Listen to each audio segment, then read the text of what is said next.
What are these rings on Pharaoh's crown? Have you ever noticed these small circles on Pharaoh's crowns?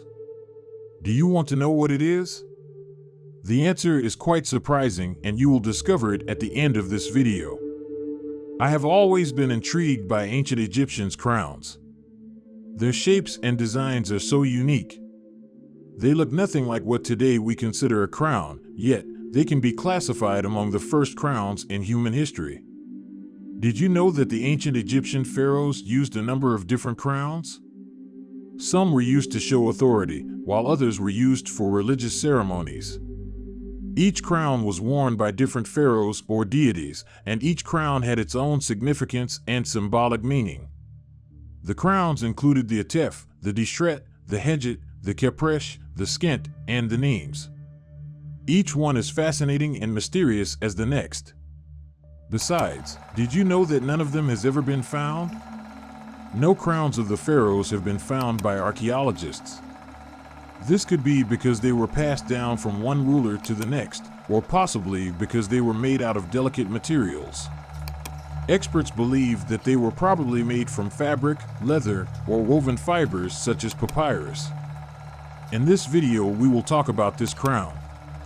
It is known as the Blue Crown or the War Crown, but its original name was the Kepresh, and it first appeared during the New Kingdom. It was depicted on many New Kingdom pharaohs during ceremonies and battles, hence the title of War Crown. Now, let's dive deeper into this topic and discover more about the Kepresh. The earliest known mention of the Kepresh is on a stela that is currently housed in the Cairo Museum from the Second Intermediate Period. Its form evolved during the early 18th dynasty and attained its best-known form in the reigns of Pharaoh Hatshepsut and Thutmose III. After Amenhotep III's reign, the Kepresh came into fashion and was adopted by some pharaohs as a primary crown. The crown was no longer depicted during the Kushite dynasty. Some Egyptologists have speculated that the Kepresh was made of leather or stiffened cloth, while others believe that it was woven of plant fiber. Dr. Sandra Collier, an Egyptologist from UCLA, theorized that the Kepresh designated the new heir of Amun-Ra, or the living king. It was associated with rebirth and the new sun god. Other scholars suggest that the crown was worn to religiously situate kings as manifestations of gods on earth. This is why the Kepresh is often associated with the divine power of the pharaoh. As you can see, it was sometimes decorated with a precise arrangement of hundreds of sequins, discs, bosses, rings, or as I called it, small circles. So, what do these circles represent? They look a bit strange, but this type of design was actually very common in the ancient world. We can see the same thing appearing on numerous designs from ancient Egypt, but also in Nubia or among the Kushite rulers. But something quite intriguing happens when one looks at all these designs. They are all related. They all indicate hair. In other words, these small circles were used to simulate hair. That may not be a big surprise when we know that crowns are put on top of the head, where hair is located. But it is even more intriguing than that. It does not only indicate hair, it indicates afro or kinky hair, the type of hair that is today specific to the black population of Africa. We know this because we can see another type of hair being depicted on a golden crown from Mesopotamia. We can see that the crown has been decorated with designs imitating hair to make it permanent. And this type of hair looks like curly hair. But the hair depicted on the crowns of Egypt is representative of kinky hair. And the evidence can be seen on the following art pieces from many places like Europe, India, Asia, the Middle East, and of course Africa, with Egypt and Nubia, Carthage, and even Phoenicia.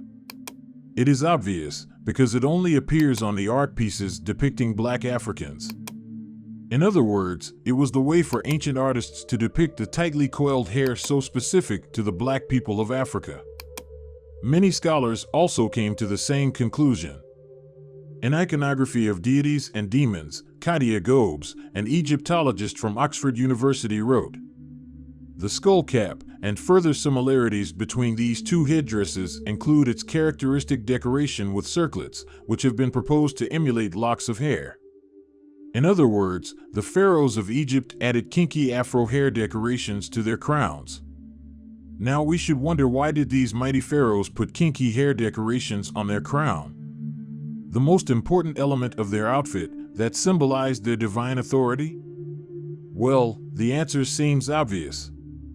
Probably because it was their type of hair. But maybe this is not enough to convince you, and I can understand it. So, let me go a little bit deeper. In one of our last videos, we talked about the secret appearing on the palette of Narmer.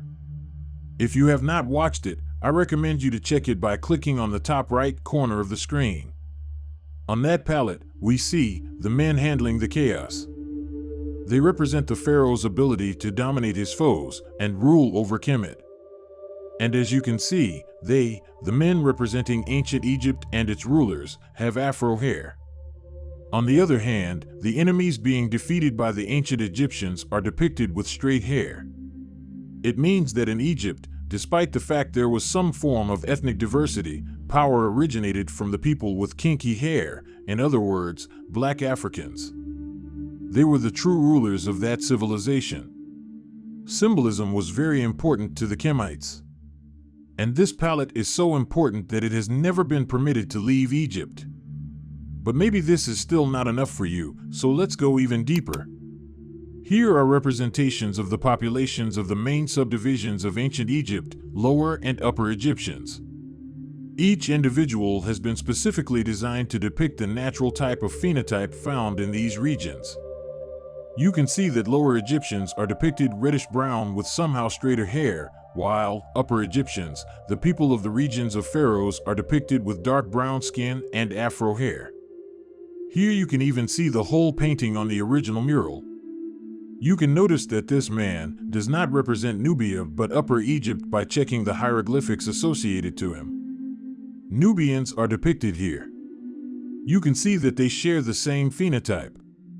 This mural comes from the massive tomb of Khuruf, Queen Ti's steward during the 18th dynasty. In other words, ancient Egyptians are telling us that the indigenous Upper Egyptian is a black African man, identical to the regular inhabitants of Africa, south of Egypt. But maybe even this does not satisfy you. So, let's go even deeper. Now, I want you to listen to Zahi Hawass, the face of Egyptology himself, talking about Upper Egyptians. And also the people from the eastern Syria, Palestine, their faces light, like the people in the Delta. The people in Upper Egypt, they are dark, African. And the African languages also has origin of the hieroglyphic grammar.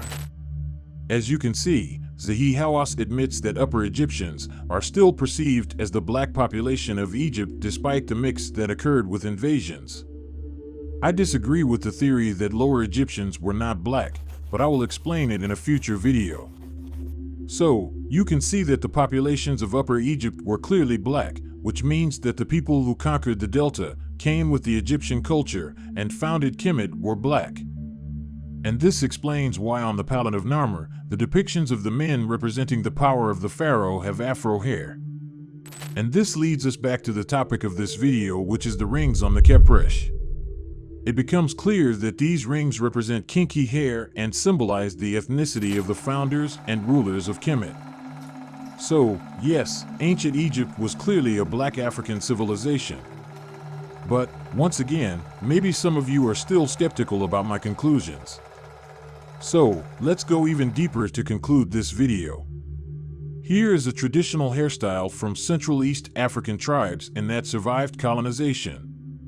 It's called the Amasunzu hairstyle. It's obvious that its shape is identical to the Kepresh.